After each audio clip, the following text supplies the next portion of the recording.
नमस्कार मित्रांनो, पीएम किसान म्हणजेच प्रधानमंत्री किसान सन्मान निधी योजना या योजनेच्या 19व्या हप्त्याच्या संदर्भात एक महत्त्वपूर्ण अपडेट या व्हिडिओच्या माध्यमातून आपण जाणून घेणार आहोत।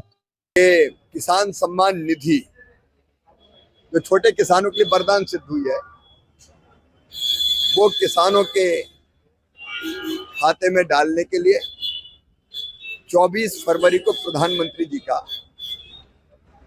दौरा भागलपुर में संभावित है। उस दौरे की तैयारी के संबंध में भी हमने चर्चा की है। तर मित्रांनो, कृषी मंत्री शिवराज सिंग चौहान यांनी व्हिडिओमध्ये सांगितल्याप्रमाणे प्रधानमंत्री किसान सन्मान निधी योजनेअंतर्गत शेतकऱ्यांना देण्यात येणारा 19वा हप्ता लवकरच शेतकऱ्यांच्या खात्यावर जमा होणार आहे। या योजनेचे पैसे पंतप्रधान नरेंद्र मोदी 24 फेब्रुवारी रोजी बिहारमधून शेतकऱ्यांच्या खात्यात वितरित करणार आहेत। अशाच प्रकारच्या माहितीच्या व्हिडिओसाठी चॅनलला सबस्क्राईब करा।